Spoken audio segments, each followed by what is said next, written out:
Welcome to Section 31, episode number 200. And see, I wrote 37, but I think I got that wrong again. Yeah, it's got to be 97. I did the same thing last time. Why am I getting the wrong numbers?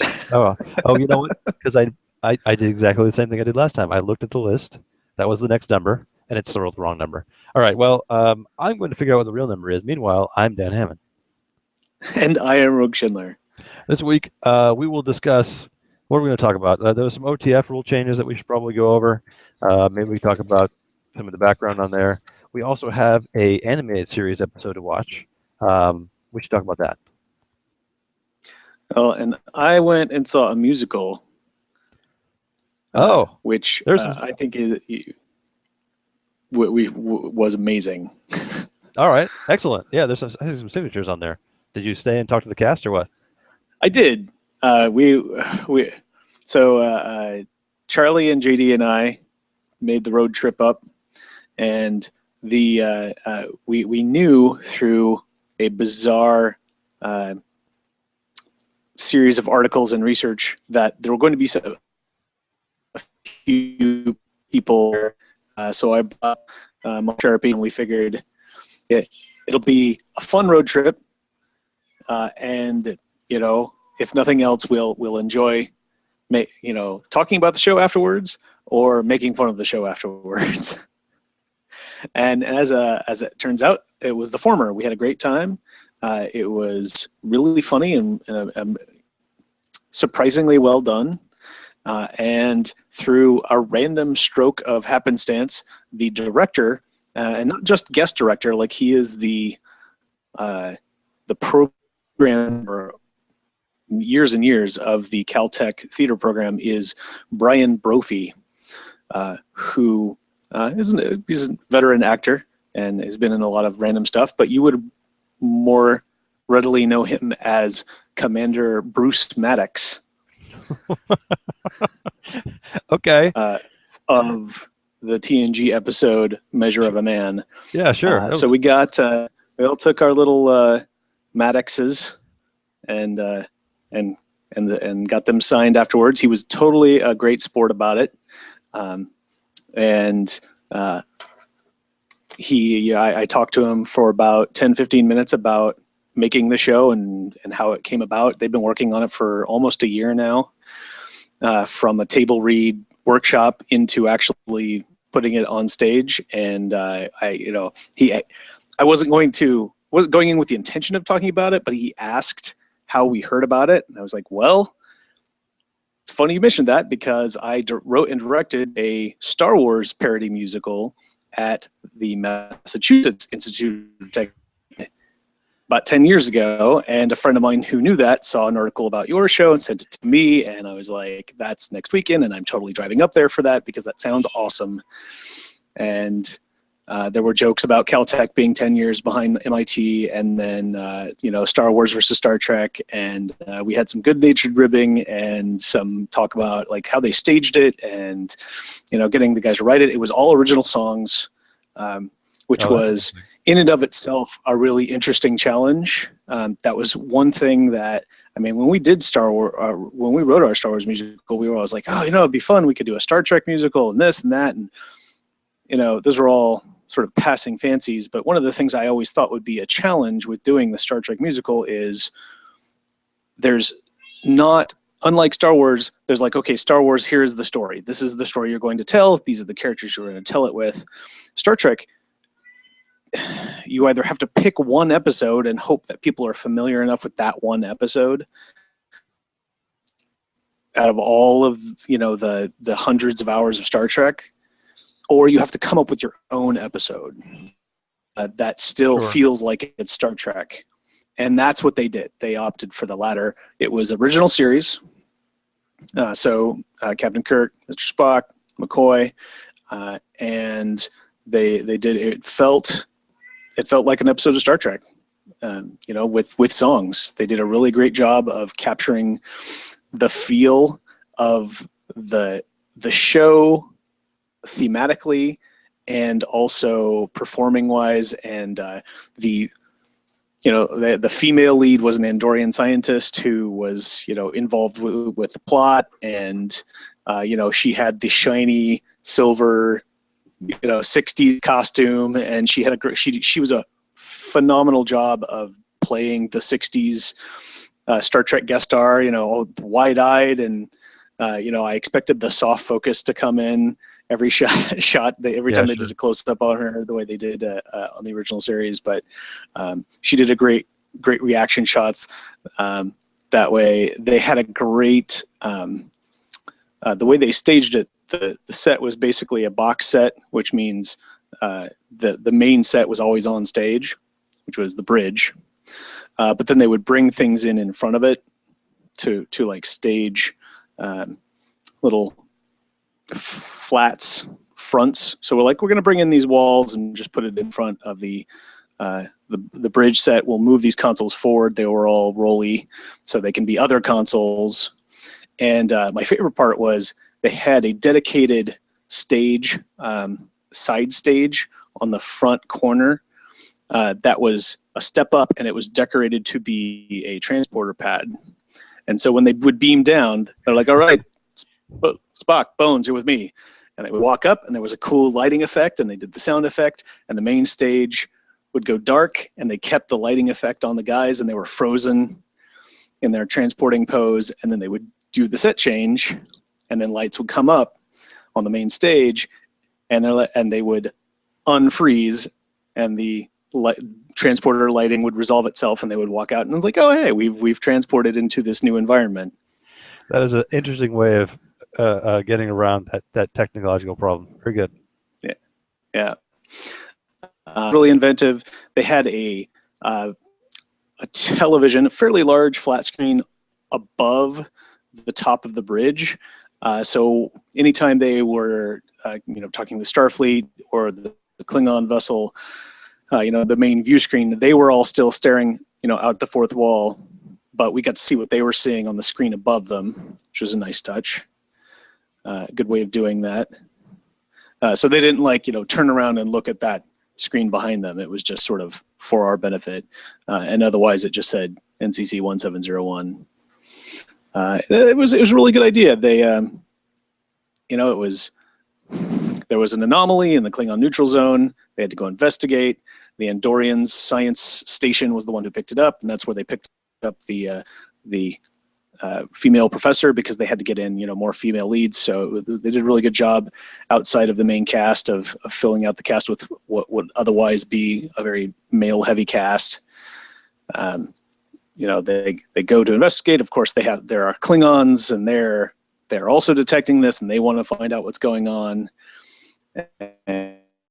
And the Klingon who wanted to be human, he was like a Klingon who was like obsessed with Federation culture, and he liked to dress like the humans and speak their crazy human language. And they made fun of him for being a toothbrusher and a sandwich eater, and it was a kind of an obvious musical trope, but it was well placed, and it came into play later, which was entertaining. And then the thing that I was most trepidatious about, and turned out to be amazing, was they had a warp core.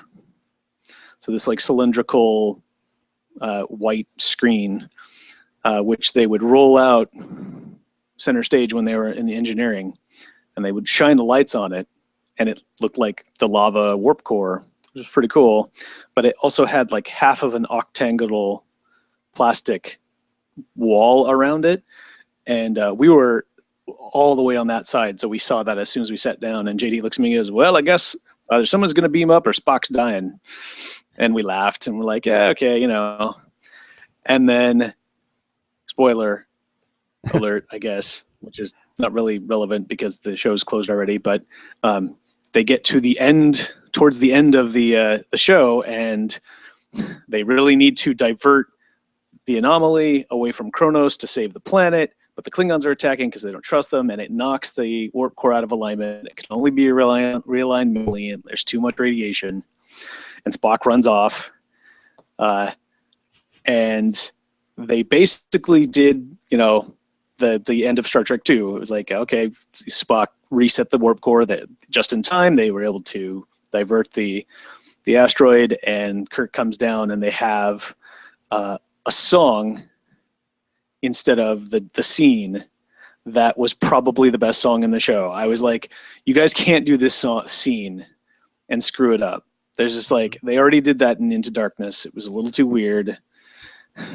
So, yeah, Joe, we walked out and Charlie was like, how did they do that scene better than Into Darkness? But it was really impressive and really heartfelt. It was probably the best song in the show. That or McCoy's Damn It, Jim, I'm a Doctor, which was very close thematically. You know how Weird Al does style parodies?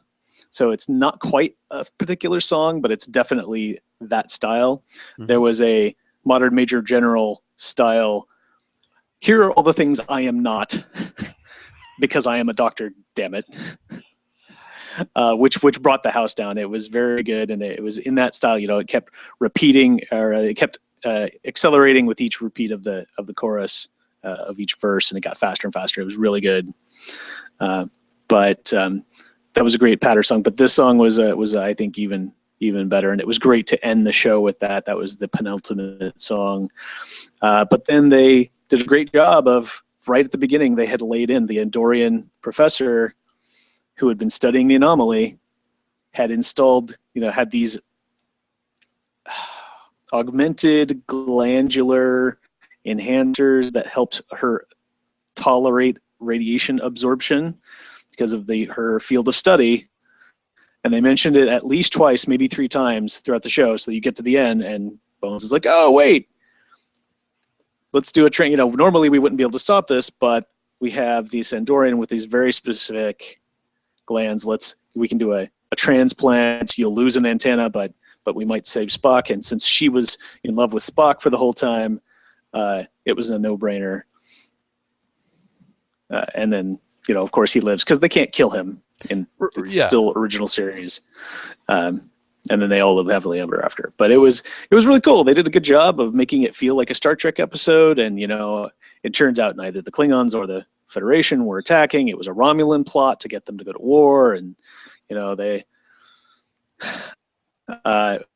came on at the end as the Admiral Barnett, who had been giving them orders via screen before, and then comes on to congratulate them at the end, which was very cool. And man, it was just really it was surprisingly well put together, and it even got better. A lot of musicals will be really strong for the first act, and then the second act is always shorter because they're trying to resolve everything, and it kind of slows down, or just like, okay, here we go, and we're going to wrap everything up, and here's the end. But this one actually carried through and kept the momentum all the way through, and it was a lot of fun. Well, I'm glad that it was the second of the 2 options that it could have been. You know what I mean? Yes, as was I. And the cast was really strong. The main leads, Kirk, Spock, and the professor, Andorian professor. It was really refreshing to have the main romantic storyline be Spock instead of Kirk. They had a sort of a side thing with Carol on Earth, being like, oh, I'm worried about you. Why? It's like, don't worry, everything's gonna be a-okay because I'm awesome. I am. What was the name of the song? As great as I know I am. I can't hear you. How awesome I am. Yep. But then they get to the end, and Spock almost dies, and Kirk freaks out, and so when she comes on at the end, he's like, "I'm really sorry. Now I understand, having almost lost Spock, what you feel like every time I go out on a mission and face danger. So I apologize." And I was like, oh my gosh, Kirk romantic character growth. Yeah. I don't think that's in the character. That's true. It was really entertaining. One thing we were like, you could see the three of us were cringing every time because we're like, that's not right. Was they had a tertiary, like Nurse Chapel and Dr. McCoy like, why won't you say that you like her? Why won't she say that she likes him thing the whole time? And we're like, this is not right. She's in love with Spock. Why are they doing this? This is weird. And then like somewhere about after the beginning of Act 2, they're like, well, yeah, I remember. Whew. At least they acknowledged it and they moved on. Yeah, you cut out. I didn't hear a thing there. You started about talking about Nurse Chapel, and then you cut out. Are you still there, or are you dropped? Da da da. Can you hear me now? Yes, now you're returned. Shall you try again? And you're gone. And I'm definitely not muted now. All right, you're back. Are you going to stay back, or are and now, you? Well, now you're frozen. Difficulties. I'm going to keep talking until you tell me you can hear me. I can hear you just fine. So why don't you start over again with the Nurse Chapel story? So Nurse Chapel and McCoy, they did an additional relationship storyline with them being humming and hawing about admitting that they like each other, which we were cringing at because we're like, that's not right. She's in love with Spock, which they mentioned. As soon as they mentioned that as like an aside, when she talks to the professor, the Andorian is like, oh yeah, I remember when I had a crush on Spock. You should totally go for it, but good luck. You're going to need it. And they're like, okay. Whew. All right. Well, they acknowledged it at least. That they brought it back around to canon, and right towards the end, when they go on the Dangerous Away Team mission, the Andorian runs over to Spock and gives him a big kiss, and that's the first time they kind of admit each other that they like each other, and they're like, yes. And then as they're getting on the pad, McCoy says, "Why Spock? I didn't know you had it in you." Ha ha ha ha ha. And Spock's like, "Had what, Doctor?" And then as this is happening, Nurse Chapel from the opposite side of the stage charges through all of the people, like pushing people aside, like, wait, you can't leave yet. We're not doing this. You got to tell me right now. And she grabs McCoy off the transporter pad. We can't keep doing this. Do you like me or not? Yes. Do you like me? Yes. Okay, good. And then they awkwardly go to hug, but then the other one's trying to handshake, and then they verse, oh wait, no, I'm going to do that. And then he eventually fist bumps her. He's like, okay, I'll see you when I get back. And it's very awkward and kind of entertaining. And he goes and gets on the transporter pad, and there's a moment, and then Spock says, "Why, Doctor? I didn't know you had it in you." And right on top he goes, "Shut up, Spock." So that's been our exchange. That it was pretty. It had a pretty good sense of humor. That was pretty well done. So definitely worth the drive up. And like I said, we got some signatures. I talked to the creators for a little bit afterward. One of whom was actually played Spock, and they were very gracious and thankful for and happy to talk about it, which was really cool. And all the cast was hanging out outside as well. So it sounds like they had a great time, and we had a great time seeing it. And I'm gonna keep bugging them, hopefully for a soundtrack, because I really enjoyed the music, and I would like to hear some of it again. Right on. It kind of reminds me of back when Warp 11 was playing at places where we might have been able to go to. How I kind of wanted to go, but kind of didn't want to go because it could have been awful. Right. Like, do we want to go all that way and then have it be terrible and then have to come all the way back having had a terrible experience? But this was only Pasadena, so it was far, but it wasn't like Santa Barbara far, because we were talking about that. We like so far to Santa Barbara to play cards, and they mostly only play 2E, so it's even worse. And and then having to come home if it's a bad experience.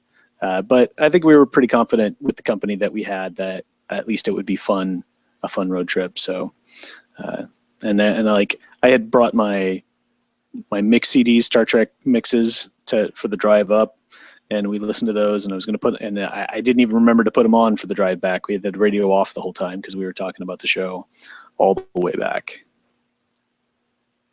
Oh, it sounds like an excellent time. And if they do make a audio track, I would imagine it would be something that people can get a hold of somehow eventually. Yeah, I will definitely bring it up if that's something. That's not terribly likely, given that it was a pair show. I was impressive just given their proximity to LA and CBS and Viacom and Paramount that they were able to get away with it. But I guess, I don't know, through connections or just being, a nonprofit stage performance for 2 weekends, at a university, it was not, a target. So it's the stage performances are a lot easier to pull off and then have go away than something that can stick around like a recording. But I'm going to keep my fingers crossed because I'd really like to do it. And it was a unique, that made for a unique environment for it, because it wasn't just the students. There are undergrads, graduate students. It was community members, JPL members who had come over because they are part of Caltech, but also kind of part of NASA. And so and I'm going to forget his name, Bobek, the Mohawk NASA guy. Sure, yeah. He was there. He was in the audience. And he knew people who were in the cast. I was going to talk to somebody, and he had got to them first and was introducing them to his friends, and was like, I mean, it totally makes sense, but I just was not expecting that. And yeah, just looking through this is like, okay, there's a couple faculty members and some community members and at least 3 people from JPL. And I mentioned that the director was the Admiral, but the Admiral was actually a rotating role with another guy who was a JPL control room engineer, a fairly well-known one, and Robert Picardo. Well, that would have been amazing. Who apparently came and did it once. That's hilarious. At least once. So that, 3 people and 6 shows, so maybe they each did it twice. I'm not sure, but they all did it at least once. So that's, kind of hilarious. And we go see that and have, him pop up on the screen. Would have been unexpected and hilarious. Yeah. All right. Well, awesome. Sounds like you had a great time. It sounds like the kind of thing that they probably wouldn't do again ever. What I mean, you did something similar, but then you did it again later. So yes. Did they have any intention of bringing it back again? Well, I mean, if it's anything like our experience, you do it. You right now they're focusing on getting through doing it the first time, and I mean, they did the same thing. As soon as I heard about it, the people I was trying to get to go with me, I told everybody about it. It's like, okay, we need to think about doing this, but if we're going to do it, we need to buy tickets now because it's in a week and a half and it's going to sell out.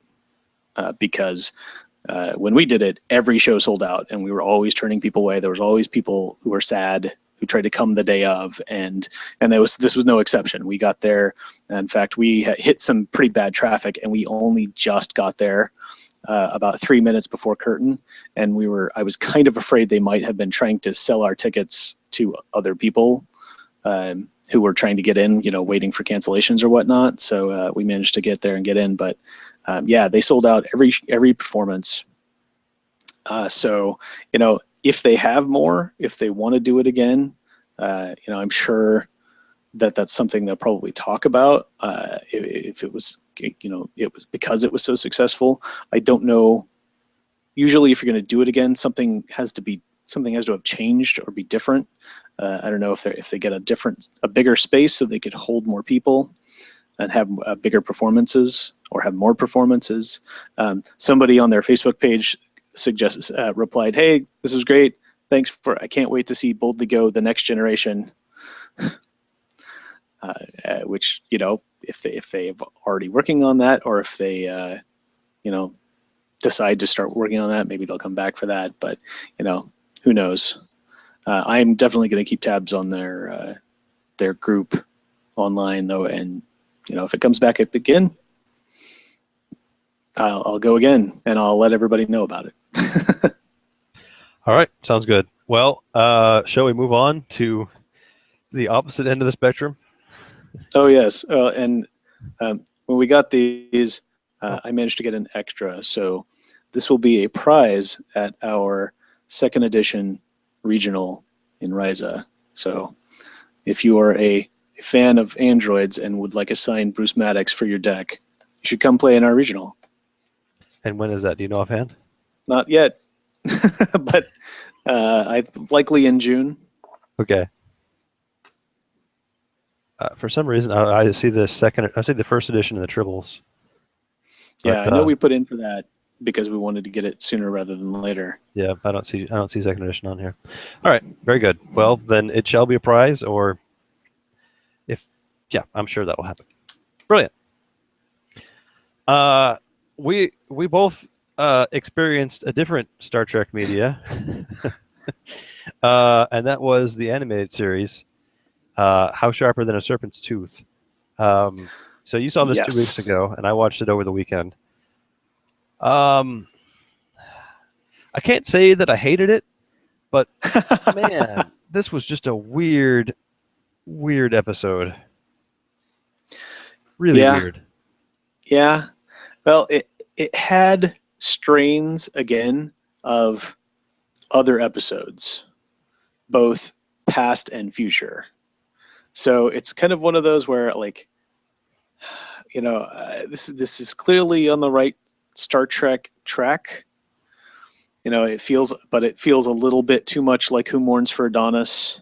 Very much so, yeah. There was a sort of a feeling of Star Trek 4, or I expected you to do this thing, and you never did it, and so I'm coming back to find out why you didn't do it, instead of talking to the whales. Okay, yeah, I can see that. But yeah, yeah, it was a little heavy-handed and disjointed. I thought it was interesting that in the city when Kirk was up on top and he kind of solved the little puzzle, and the somewhat abruptly. Here. Yeah, I thought that was kind of different. But the big floating snake guy with the wings. I'm reading the article on Memory Alpha that apparently William Shatner kept pronouncing wrong the whole time, but I'm not even gonna try. Kukulkan. Kukulkan. All right. Well, it was most noticeable because it's like, oh hey, they could have a Native American helmsman or navigator. That's cool. And then I briefly was like, no, this is only going to be happening because of plot, isn't it? And then it did. And then every time he said it was clearly correct, and then Kirk would say it a completely different way. It's like, he just told you how to say it. Stop crapping on his culture. Yeah. Stop shatting on his culture. Oh no! All right. Well, This is another one that they probably couldn't have done very well if it were a real, a live action. So yeah, I guess it fits the animated well. It certainly had a lot of color. Yikes! That crazy. All right, the power cat was kind of interesting. The electric eel cat creature. Okay, that was a little bizarre, but interesting. That's science fiction-y. I can see that. Yeah, and I did like the sort of concept that kind of came back, reminiscent of Stargate and a little bit of Who Mourns for Adonis, in that, or I guess Thor was very Asgardian, where the gods or mythological creatures of human past were, just science that we, was too advanced for us to understand yet, so it looked magical. Or, these creatures were so advanced that they were godlike to us. Godlike. Yeah, no, that's an interesting theme. Certainly one that they would play the opposite way, where the crew beams down and everyone thinks they're magical gods, right? Right. I didn't. It just ended abruptly when the creature just kind of says, "All right, fair enough, I'm out." Yeah. Very abrupt. It's just, I see your point. All right, see ya. yeah, we'll fly away now, and then you'll Yep. never see us or hear from us again. I don't know. I didn't enjoy it. I didn't like it. We only have one episode left.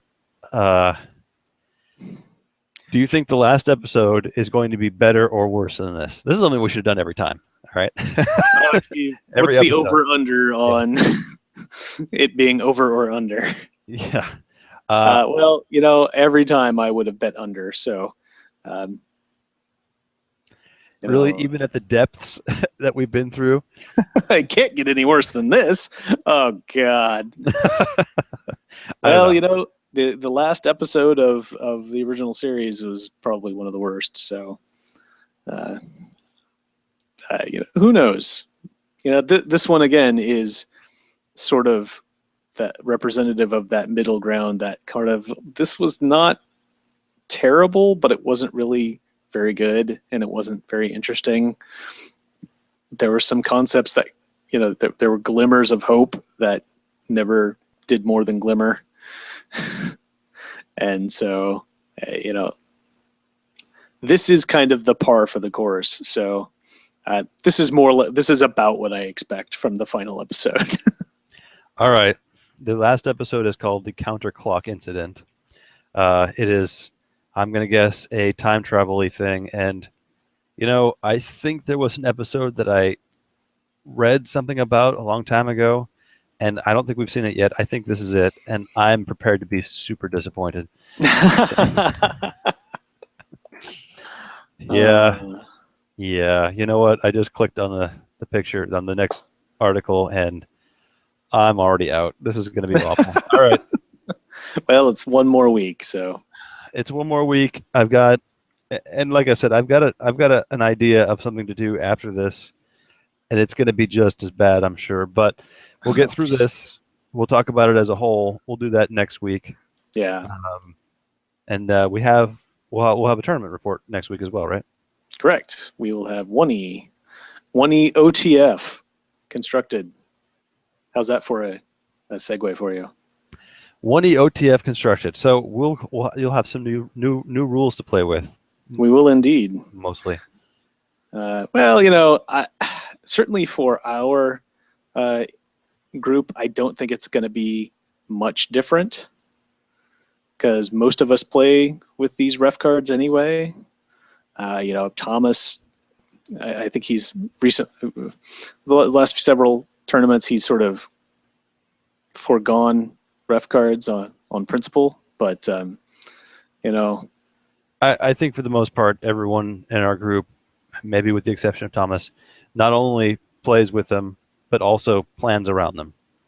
Exactly. Right? Yeah, I don't think anybody expects to not see those cards. So it's not really, if you're playing OTF, you should expect to see those cards. It's not a big surprise. In fact, I think the interesting part about it, and was a good design choice, was the sort of variation with You Are a Monument. Because if I'm playing Delta Quadrant and you're playing Delta Quadrant, well, then the odds are even. There's really no need for us to have to throw out, okay, well, we're going to play to 140 just because. No, we don't need the Alpha Quadrant mission because we're doing that. So, now the mirror versus gamma, or versus delta, or gamma versus delta, that's kind of another question, but there's really not a way to. Yeah, from that card. The idea back when TNG came out was we wanted to make people play in the Alpha Quadrant. The Alpha Quadrant was where all the shows were for the most part, with the exception of Voyager. But I can't I don't think there's an argument that wasn't a terrible downswing in the game when Voyager came out. But the idea that at least the problem being if you can play in your own quadrant by yourself, then that minimizes any kind of interaction. Some people don't like interaction, some people like interaction, but if you're in your own quadrant and not coming to the Alpha Quadrant, then you are completely eliminating the possibility of interaction other than, the seed phase where we play dilemmas. Whereas if we make some incentive for players to go to the Alpha Quadrant, now everyone has to have at least one mission that they would come to and do. But if you're going to do one mission, you probably ought to do two missions, so your opponent can't just pile up in one spot. So the idea of making kind of balancing the playing field between the affiliations that only play in the Alpha Quadrant and want to have some interactions, and the other affiliations that could potentially play in their own quadrant by themselves. That was the genesis of the idea. Clearly, it's worked over the last number of years, right? 4 years or so. Yeah. You make an interesting point that if there was some talk about if I'm playing Delta Quadrant, I've got that chance that my opponent isn't playing with UR Monument, and if you're counting on your opponent, being a terrible player, then how does that reflect on you? I mean, obviously, you build a deck to plan for that card, or you made a poor deck. The interesting thing that you mentioned a second ago was Delta versus Mirror. Now that we have, and now that we'll be getting a lot more Mirror Quadrant missions, and you could probably do the same thing had this card not been in the pool that you could with Delta back in the day, and just play Mirror Quadrant by itself. Well, the reason we were able to put all those cards in there, all those extra mirror missions, is because we've got this card that forces you to either get 40 extra points, which is realistically another mission, or play a bit in the Alpha Quadrant. The Delta versus Mirror, since the way the rule is set up, if neither player is playing Alpha Quadrant, you don't have to worry about the extra 40 points. That's an interesting conundrum. I don't think that came up in any of our testing or our discussions. That's still a huge benefit for the Delta Quadrant, I think. Yeah, definitely. But I think the answer is if the Delta Quadrant player is hoping not to get around that and hoping to play against another single quadrant player, all the Mirror Quadrant person has to do is put in an Alpha Quadrant mission, and then suddenly the Mirror Quadrant person has an out, so they only have to get to 100 points. And the Delta Quadrant person, if they weren't planning for it, then that's perfect. They're hosed, as they should be, to have to go to an extra 40 points. Yeah. Whereas if the Delta Quadrant player is playing with an Alpha Quadrant mission, then they know they're either going to have to go to 140, staying in the Delta Quadrant, or they'll have that outlet to go to the Alpha Quadrant. I think that's how most people have been playing. I can't imagine. Well, no, I can't imagine, because people have been complaining about it on the boards, but that's just that's madness to me. So I think between the two, General Quarters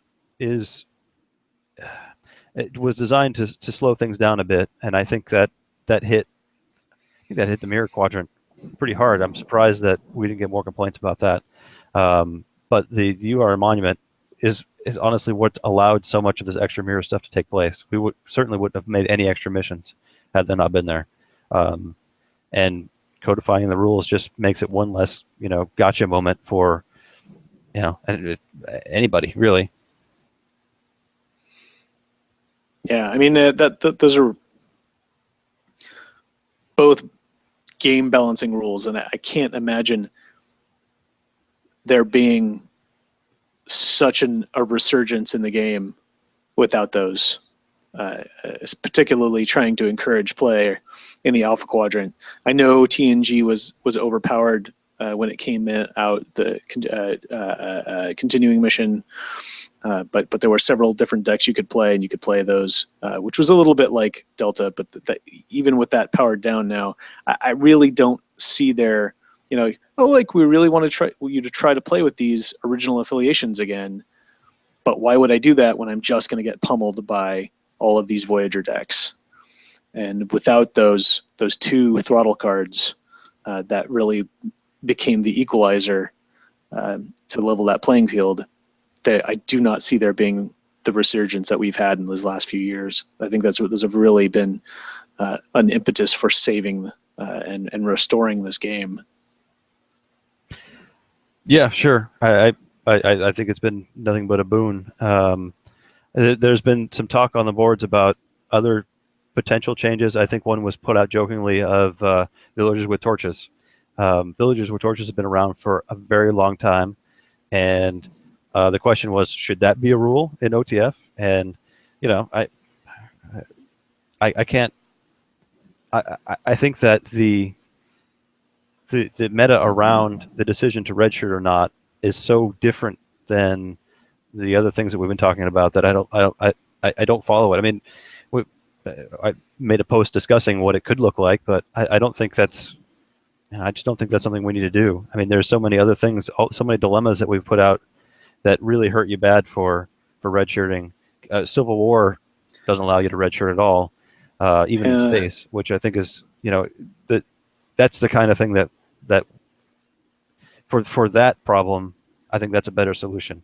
The kind of the self-policing thing where you're willing to get this benefit by playing with these restrictions. I think that's a better fit for something like that. Well, I mean, in general, I've always been a proponent of just making these rules so we don't have to deal with ref cards. I mean, that we continue to have ongoing issues with ref cards being used for not defensive purposes. And there's not really anything with villagers with torches that I can think of off the top of my head, but I think the thing with that card is a bit like what we were talking about last week with security drills and OT Kirk,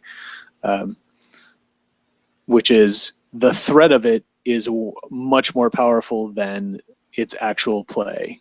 Like, I don't remember the last time I've had to pull it out, but I was just talking with somebody about their deck, and the deck I borrowed from Com Decker, and he's like, well, I used the other tent because I want to give myself the option of redshirting in space. So it's still an issue, and it's still out there, and I'm sure if there weren't villagers with torches, he would be using that to redshirt on the planet as well. So it's just, I still am a proponent of wrapping those in.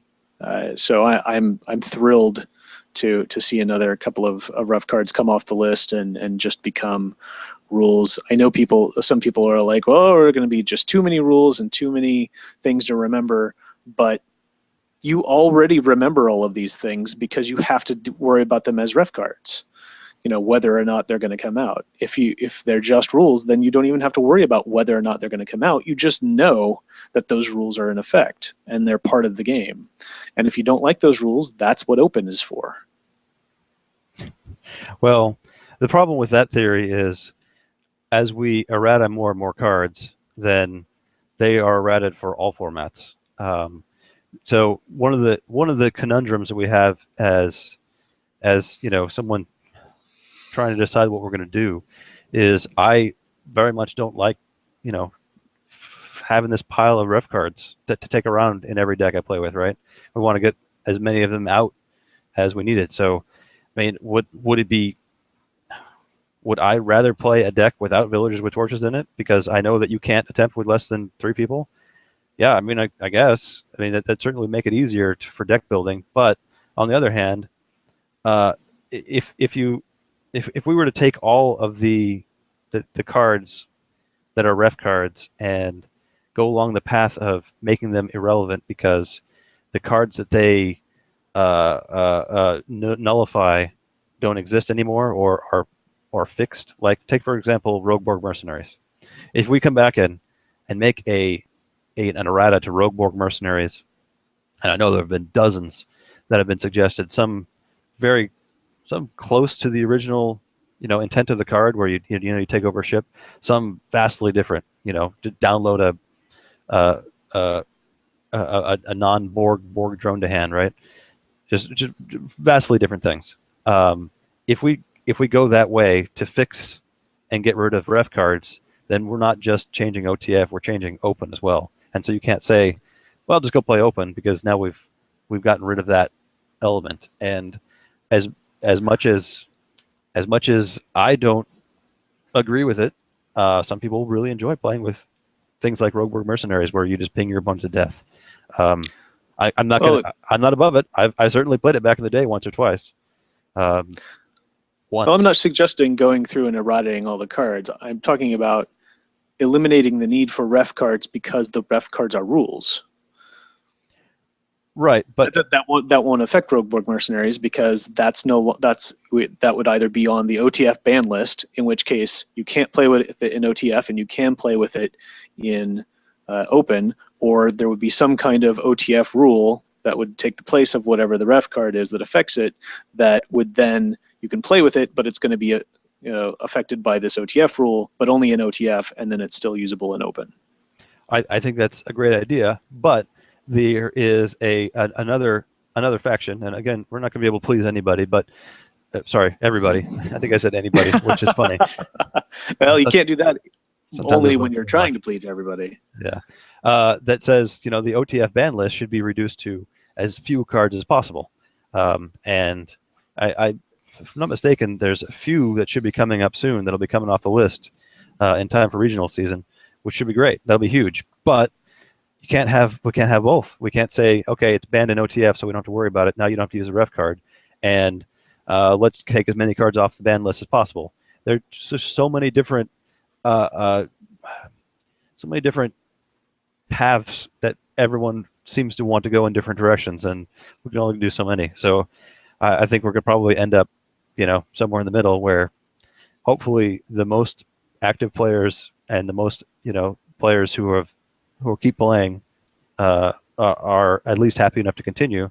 And I think the biggest thing is this is a change, and I might have to change the way I put together some of my decks. Well, that sounds like, and I could say this without bias because I really genuinely don't know who specifically is in charge of doing that, but the many cooks wanting to go in different directions sounds like a leadership problem.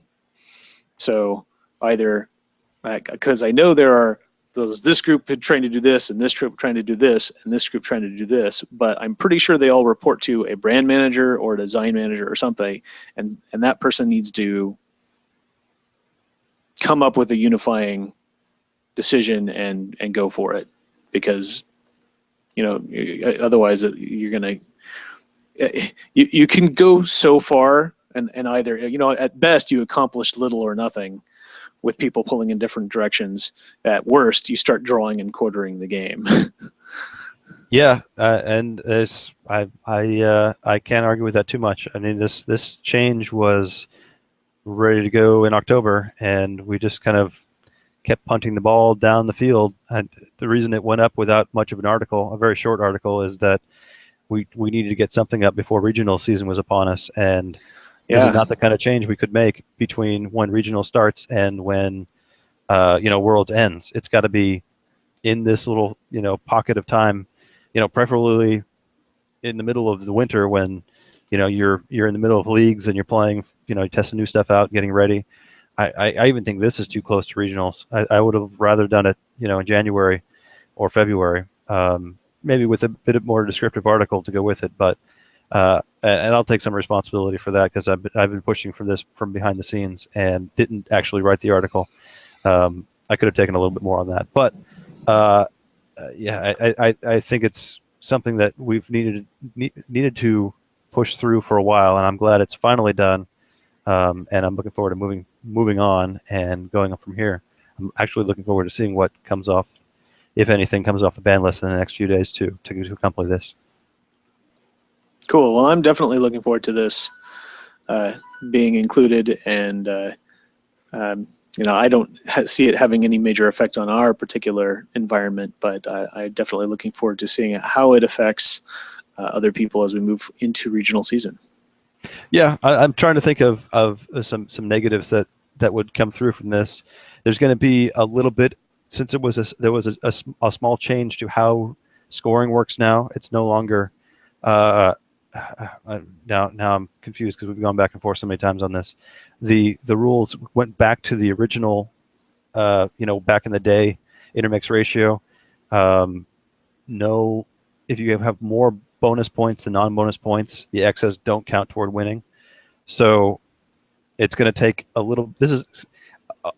I'm reasonably certain this was in the rules at some point back when we were testing OTF, and it's codified now because of how the victory conditions had to be changed. But so now, if you're scoring an event, now previously we've at least locally we've really gone back and forth on how to score. If I've got 50 bonus points and 25 mission points, and you get 100 points and win, how does that score get reported? Is it 100 to 75 or is it 100 to 50? Because my points are still points. I have them, but they don't count Right. toward winning. But do they count towards scoring differential? I'm not sure. I don't know the answer to that. I don't remember. We've done it back and forth so many different ways. I don't remember how we did it when we were doing it right. Yeah, and that wording is so bizarre. That's always been a problem since it came out, of that wording being an issue, and I don't know why we haven't just changed that wording instead of trying to reinterpret what it means. So there was a reason, and I'll have to look in the notes over the last 4 years to figure out why. It went from, and now I got to look to see what it was before. Yeah, because I know at one point I actually played. I lost like 15 points playing like Quins and other like recruit mercenaries because these points don't count towards winning, but I still have them. So I've lost these points that I don't really care that I lose or not, and then ended up using them to win the game.